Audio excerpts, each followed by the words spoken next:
The Queen is Dead. By Meep the Changeling. Chapter 21. 3 Isles Upon the Sea. Azaz/Lily, 5th of Plantation 15 EOH, afternoon, 5 days at sea. The Night Jewel had a pub.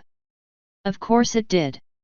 It had everything else, except for a swimming pool, that is. The thing was, I hadn't noticed that there was a pub until 5 days into our trip. I never used to even think about going to a pub or a bar, but after that night with Dusk, I had found myself wanting to go back to that little place for a drink. Well, not exactly the drink, I really just wanted the company. I wish I could remember the whole night, because just sitting with some pony who was actually listening to me was really nice. I'd made my first real friend in a pub, so I thought maybe that's where I could make more. I did count Jade and David as friends, but since I had been ordered to escort them out of the country, well, I didn't exactly meet them just because. I met them because I had been told to. I liked them a lot, but it felt different from just hanging out with that mare. It felt lesser. Not bad, just less good. The ship's pub was pretty nice. That should go without saying, the whole ship is in buck incredible, but the pub was nice by the standards of the ship. All extra smooth dark wood, silver bar tops, an aquarium behind the bar filled with exotic fish, tables designed to comfortably seat ponies, griffins, even dragons. It was really nice. Fancy decor wasn't really my taste. My father had ruined gold and silk for me by, well, decorating our manor with it and thus making me associate opulence with jerks. But even so, I liked this pub. They made it work by having the fancy feel less rich jerk and more crafts pony. It's hard to describe, but the style of all the decor and furnishing looked less like some artist made it, and more like a loving crafts pony happened to have a ton of expensive stuff to work with. I wondered if Dusk would like this place. I guess I didn't know much about her, but she seemed to like me. If we ever saw each other again, I would have to learn more about her. The captain had said she was, well, more powerful than he was. Maybe she had a house someplace with a room like this one. Nah, that didn't seem like her style. She might be rich and powerful, but she was actually happy in that old, stone-walled, function-over-form pub. Her place was probably all equestrian style, modern conveniences hidden behind a veneer of medieval decor. I'd never liked equestrian architecture. The wattle and daub style is fine, but the roofs bother me. I get they like their history, but who the hey wants to use a thatched roof? With any luck, since I'll probably be living there, I'll be able to find a place with a roof made of something that isn't literally a bundle of hay. A nice clay tile roof would be fun. It would be nice to be having that right now. Unfortunately, while the pub was nice, the zebras and ponies in it had their cliques and friendships pretty well hashed out. So I was basically just sitting at the bar with a glass of something which smelled like it should be alcohol, but hadn't gotten me buzzed after 4 and tasted something like shampoo, only delicious. At least the music playing from the jukebox was nice. Also, this did beat sitting in my cabin reading spellbooks. I'd basically memorized everything aside from the publisher information in my books. While I had more to learn in, well, everything, I had nothing to learn it from. Thus, pretending to study what the hell this drink was exactly to convince myself that I was practicing in my downtime. Thus far, I was hoping it wasn't some sort of milk. If it was, I never wanted to see the animal it came from. I could only envision it to be some sort of cosmic terror made of nothing but tentacles that were also eyes and mouths. Nothing else could logically make milk flavored like this. I missed the mead Dusk and I had shared. How did a place this bucking opulent not have mead? Suddenly, a stallion slid onto the stool next to me. He was a pretty tall, blue-furred, brown-maned earth pony, with an odd star-shaped patch of red fur over his left eye, and a cutie mark shaped like a burning microphone. He caught my attention mostly because of his facial mark. I'd never gotten to study them before since marked ponies are exceptionally rare. He noticed me looking at him instantly. Actually instantly. Literally before I knew it. It was creepy. The stallion swept a hoof through his mane to slick it back, and at the same time pulled a rose from somewhere with the other and held it out with the same sort of smile a cart salesman gives you.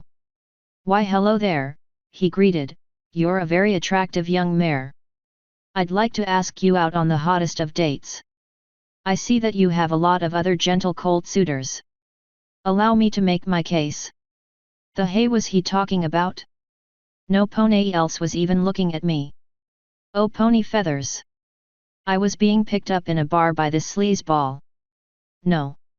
I held up a hoof to stop him from continuing. Actually I'm not. I felt my ears flip back in confusion as the stallion hopped off the stool and broke out into an actual song, prompting the entire pub to groan in mass. "This guy plays hoofball / but I once won the whole Super Bowl by myself," the stallion boasted, pointing to a short zebra who at the moment was face hoofing painfully hard. "Damn it Sonny! Every time any female comes in here," the zebra moaned as the stallion, Sonny, continued on. "This guy is a weightlifter," he sang, sliding over to a fairly burly zebra with an eye patch, / but I can bench an entire continental shelf." The burly zebra glared at the stallion with his good eye and growled, "Skip to the main bit or I'll punch you down a deck." Sonny cleared his throat and slid back to me, almost masking a flinch. Fortunately, I was able to get a word in before he kept going on. "Oi, Arschluck! I'm not a mare." "But I what?" he asked, voice ping-ponging out of a singing tone to a speaking one. "I said, I'm not a mare," I repeated, adding, "Arschluck again for good measure." But the dress, and the well-groomed mane, those flanks, and the face, the completely baffled horn dog-asked eyes shrinking to pinpricks of confusion. "Not a mare," I repeated again. "Oh," he said, face pulling out of the confusion to something pretty normal. "Okay, just a minute." The stallion turned around and quickly zipped off. Instantly the pub erupted into a chorus of yay, and woo, and even alone, finally. The burly zebra stepped over and gave me a grateful smile. "Clever move, miss. No ponies thought to convince Sonny they're a trap before. I'm sorry for that idiot, he tries to jump the bones of every mare he sees. It's driven all the female crew out of the pub." That moment I realized that I looked so bucking girly that even after violently insisting I was male, apparently only stupid people believed me. Faust's mane. I needed to do something about that. I sighed, he seems like that guy. He is. The real problem is that whole song. Yes Sonny, you killed a gorgon once. Feel free to pick up chicks with that for the rest of time. The zebra shook his head and walked back over to his table. A second later the barpony chuckled and slid another glass of mystery goodness to me. "Everypony's been dreading that. You'll get more people's attention now, and don't worry no ponies flirts are that bao bucking hey he's back." I looked up to see Sonny re-entering, pushing a white stallion through the doors. A white, clearly Germain stallion. Who was admittedly pretty cute, especially with his long braided Enhorse-styled mane. The new stallion was doing his best to walk around Sonny and leave, only to be pushed towards the bar. "I don't care. I need to recharge the starboard spell bank. I'm on duty," the white stallion shouted. "Oh hey." He dragged Andrin into this, the short zebra muttered. "Look, you're the only colt here who needs to be paired up," Sonny insisted, pushing the poor unicorn over to the bar with Herculean effort. "You can't just match-make based on sexual pref." Andrin's eyes narrowed as he saw me. "Wow. We pick up a Germain mare and you literally push me to her. Buck off you racist fertilizer bag." I cleared my throat and muttered in Germain. "Fourth post-war generation." Andrin blinked, frowned, then winced. "Oh. Sorry about the whole. Well this is awkward. See? Guy." Sonny insisted before levering the other stallion onto a barstool, "No hookup. You never get laid, it's creepy." Andrin rolled his eyes. "On duty. You can spare 7 minutes. Sonny insisted, giving Andrin a sly wink. I couldn't help but snicker. 7? Seriously? Ladies and gentle colts, the fastest stallion alive. Andrin rolled his eyes. I'll spare 3, and not for that. He turned his attention to me. Hi, nice to meet some pony from the fatherland. Were you also banished, or are you heading out looking for medical help? Banished? I asked curiously. They hadn't banished any pony in 60 years as far as I knew. How old are you? 180 and a bit. I was banished at the end of the war for. Well, he scratched a hoof behind his head awkwardly. I was one of the biomancers they forced to work on Project Pure Blood. So again, sorry for the massive failure that is your genetics. They asked to do the impossible at spell point. Hey, I didn't even know they were using the spells we were making until 6 months into the war. They brought me in by claiming it was theoretical work. Wait. What? This stallion was one of the wizards. Oh. Opportunity. It's okay. I said sincerely, they tell us das whole story in school now. I know they forced the mages to do it. Sure, some ponies still say you should have refused, but, you know. Andrin nodded. It's not easy to say no with a charged horn pointed at your heart. Still, I'm really sorry. I tried my best to make my part work after learning the truth. Couldn't stop the army from using it, but I could minimize the damage. Not too many ponies have developed cancrum oris or polyglandular Addison's disease, have they? Neen, those are pretty rare. At least, from what I've seen. I answered truthfully. He let out a huge sigh of relief. Good. There's some weight off my shoulders. There is a reason the pony kinds are separate. The 4 types do not like to be blended. I nodded again.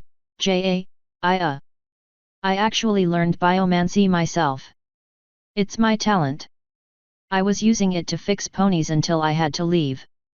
They don't banish anymore, but... Wheel. Social pressure. You learned biomancy? He asked with a shocked expression. I answered. In Germany. Post-war. It is my talent. So I ordered books from overseas. I explained. How did you get them through customs? He demanded. I put my father's name on the packages. Sie don't check nobles' mail. I answered. Andrin shook his head, looking pretty impressed. Good work, Fräulein. It's a shame the art is banned. We did so much good before the war. I used to regenerate lost limbs. Good times. So, you don't hate the art? I asked carefully. No, Andrin answered, standing up. It's a tool. Just like all other schools of magic. Can't blame a tool when its user does evil things with it. Then, could you maybe teach me some things? I'm having trouble with. Andrin cut me off with a raised hoof. Yes. I could. I also would enjoy talking about biomancy in depth with some pony again. But, I am on duty. I'll be here in 5 hours for a drink before dinner. Meet me here then. But before I go, how much do you know? I stabilized myself. I answered, telling him the most impressive of all my accomplishments. Wait, Andrin asked, with a disbelieving look, you don't have any ongoing conditions? Neen. I fixed everything. How? My parents received transplanted kidneys. I said slowly, so I have some non-germane DNA. It was tiny, but I used it to make parts to replace broken parts of me until I stopped being sick. Andrin gave me an impressed smile. So you're about where I was back when everything went to horse apples. Great. I can show you plenty, and you're not going to be asking year 1 questions.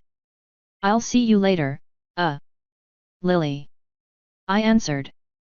Lily. Nice. He nodded and trotted off.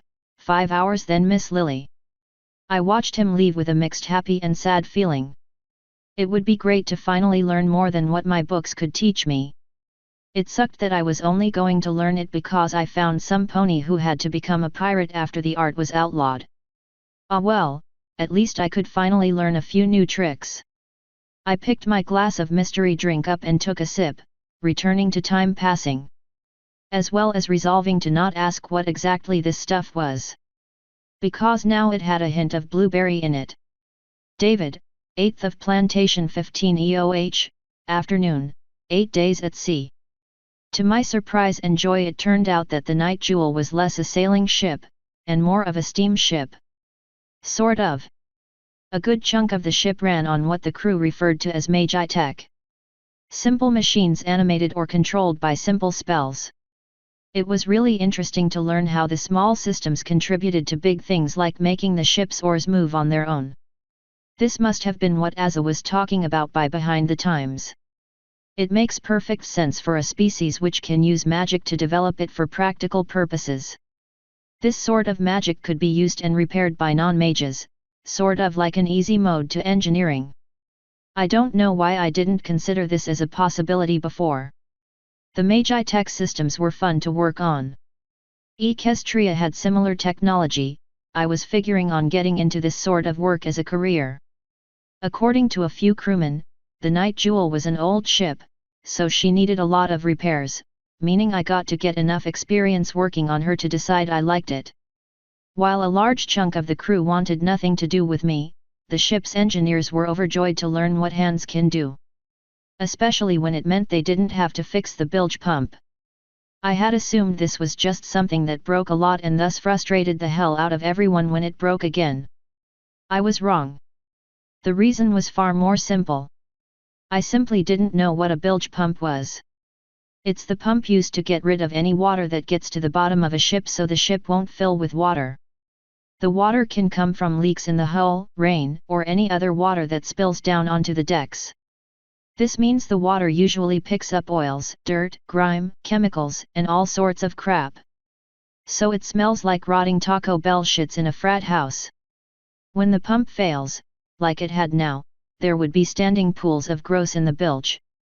So fixing the pump mean wading through 100 yards of shit-smelling foulness the likes of which can only be created by a dozen skunks, White Castle grease, and a deranged drunken scientist. Or a roommate named Doug.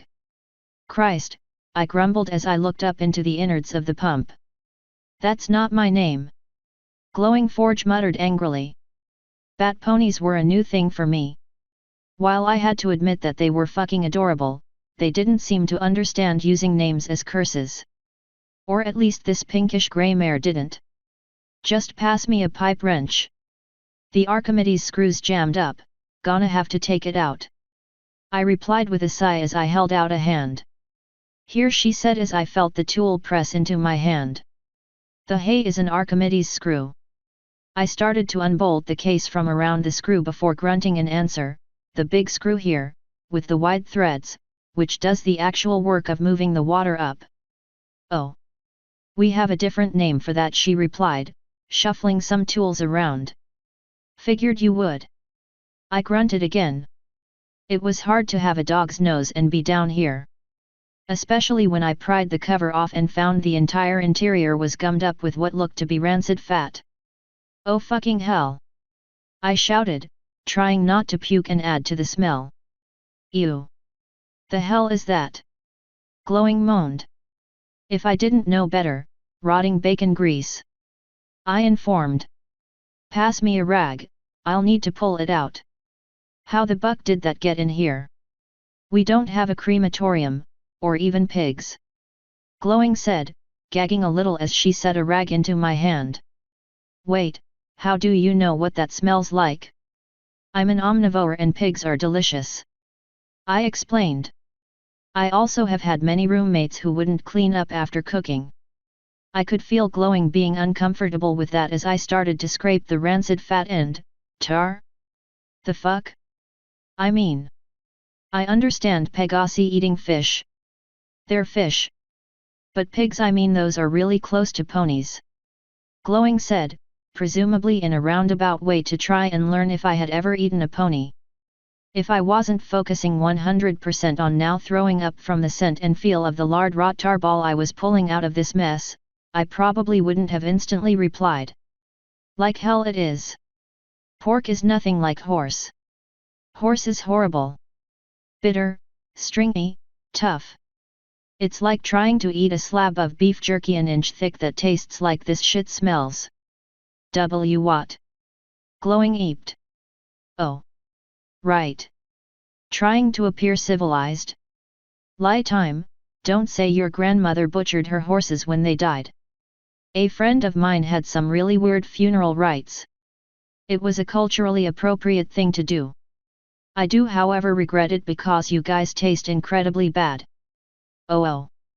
So like a griffin funeral, where close family eat part of the deceased? She asked. Oh okay. Glad to be far away from fucking griffins. Yeah, something like that. Don't worry, I don't think I could hurt a pony who wasn't attacking me. You guys are fucking adorable. A few seconds passed, a few more wads of gross were removed. 2 questions to help me think about something other than this smell. Glowing announced, first, why do you swear like a fool? Just say buck for Luna's sake. I'm not cursing in Equish. I'm swearing in my own language. I explained with an amused grin. Wait. Really? Yes really. Hey. Glowing said in a genuinely interested tone. Neat. What's the next question? I asked, pulling one of the last clumps out of the mechanism. Oh. Right. Glowing said, shaking herself out of a train of thought. How the hey did a diamond dog join the hospital, Lars? Excuse me? I asked, looking out from under the screw in confusion. She pointed with a hoof to my sleeve. You have their crest on your jacket. You're one of their knights, right? I mean, if not, you really shouldn't wear their crest. That armband is used by my homeland to designate combat medics. I explained. I wasn't too fazed that another group was using the same symbol. It was just a red plus sign after all, pretty basic shape-color combo. Who are the hospital Lars? Glowing made a small bemused sound. Hey.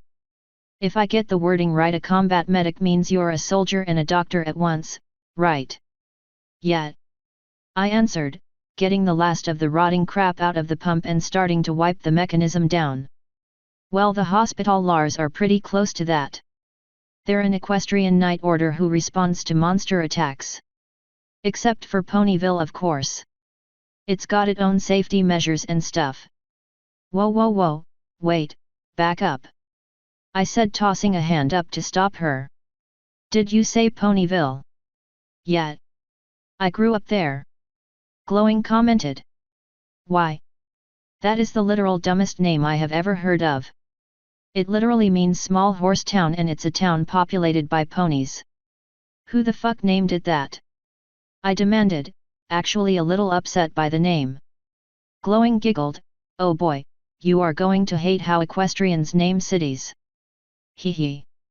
Oh god, I moaned, please tell me there aren't any. The capital city is called Canterlot.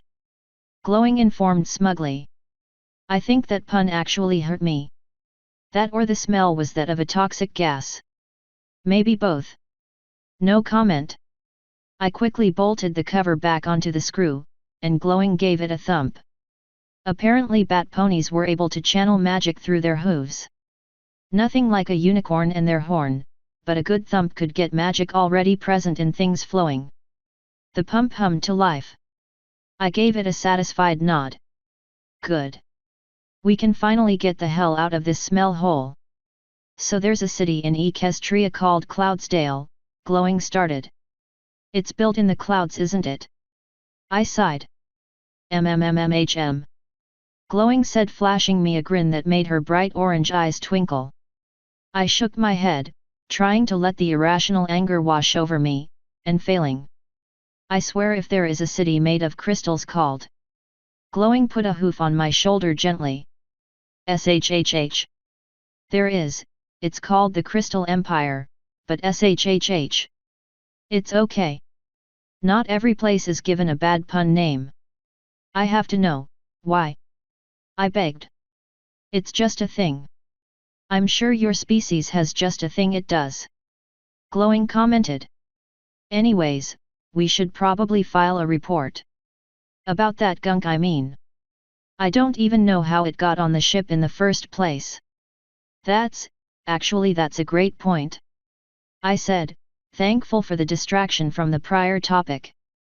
Let's get on that. It's probably nothing, but well, you never know. To be honest, it probably wasn't nothing. I made a mental note to keep a bit more alert. If that had been sabotage, then Jade and I were not out of the woods yet. Jade, 12th of Plantation 15 EOH, afternoon, 12 days at sea. No, not like that.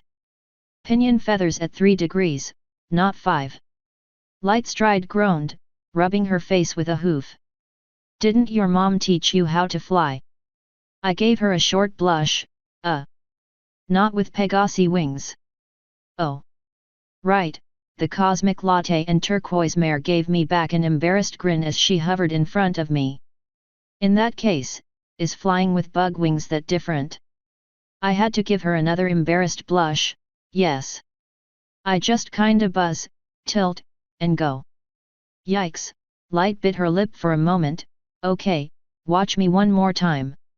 She blinked up about 50 feet. I'd asked Light to teach me how to fly since the first time I saw her do that. For a split second her body arcs with a round nimbus of blue-white energy and then pow. She's a short ways away, faster than you can see her leave. Sadly those super-fast jumps as she calls them are her talent. I didn't quite understand what she meant by short superluminal jumps, because apparently it wasn't teleporting. But man, I wished I could do it too. At least she agreed to show me how to fly properly. Or rather, said it was a matter of honor if she knowingly didn't teach a Pegasus to fly. I'd told her I was actually a changeling, and that I just kinda liked being a Pegasus at the moment, but that didn't change her opinion at all. We had spent a few hours each day for the whole trip so far practicing. Light worked in the crow's nest, and insisted that teaching me wouldn't stop her from her duties, so the captain had okayed everything. I'd done okay so far, but Light wasn't going to be happy with me just being able to fly. Oh no, apparently I had to be able to fly amazingly. I watched the mare turn a few loops and spins while circling the ship. I wasn't just watching like a pony though, I'd shifted my eyes back to my real ones. Changeling eyes are much better at picking up details from a distance, and as a scout I should be able to mimic things I saw enough times.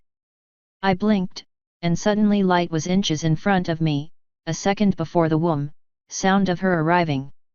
Okay. Did ya get it now? Maybe. Look, I'm already able to fly, why do I need to learn stunts? I asked curiously. Because you're going to Equestria. Light answered, if you spend any time as a Pegasus in the air, Rainbow Dash, fastest mare alive, is going to notice you and want to race. You need to be really good, so she asked where you learned to fly, and then you can mention me and then maybe I'll get to meet her, and not puss out this time. So yeah.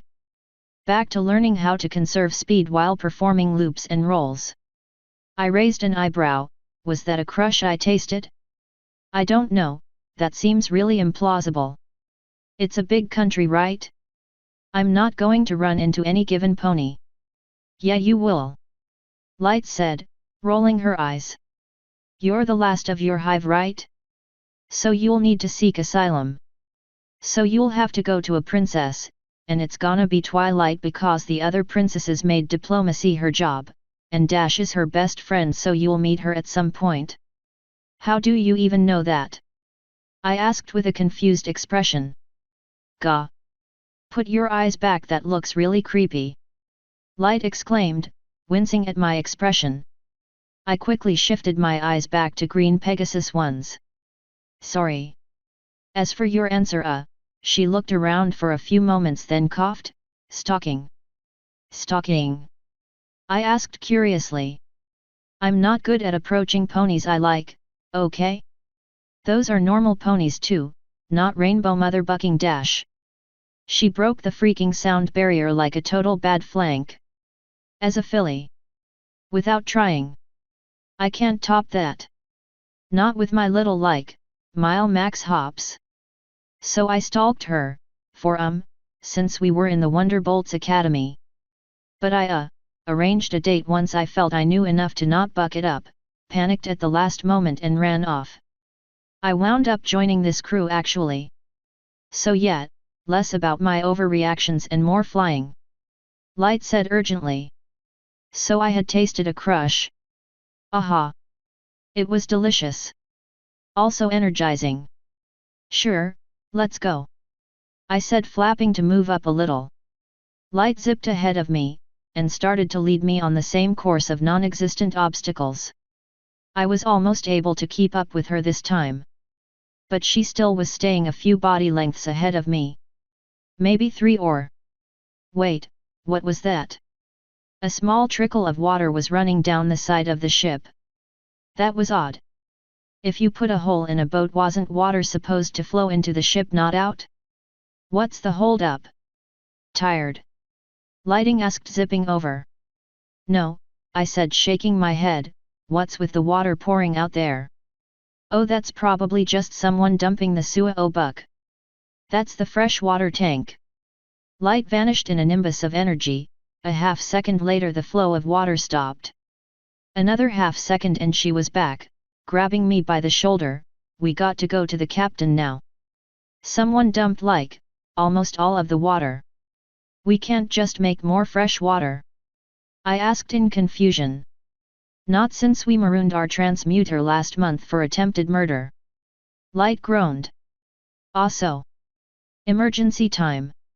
I asked rhetorically. Yeah, with a vengeance. Light confirmed, zipping over to the captain's chamber doors, and landing. Come on. I quickly followed, and landed just as Light's furious knocks resulted in the door being pulled open. I gulped as Captain Suti's huge frame literally filled the doorway.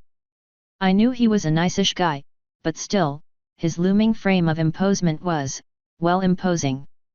From your knocking rapid pace, I assume you have something important to report, Miss Light. What is it? He asked quickly and bluntly. Aye, sir. Light said, snapping a salute. Someone sabotaged the main water tank. The reserve is full, but we have at best 11 days of water left. Jade spotted the tank being dumped a minute ago, and when I checked it out, someone had taken the valve off the emergency release after opening it. I was able to close it with my teeth, but still, the valve was removed. So we have a saboteur aboard. Oh, crap. That was worse than I thought. I'd figured someone had accidentally bumped a lever or something. Actual sabotage. Sun's light. It was probably someone who was after me. Sudakaman nodded grimly.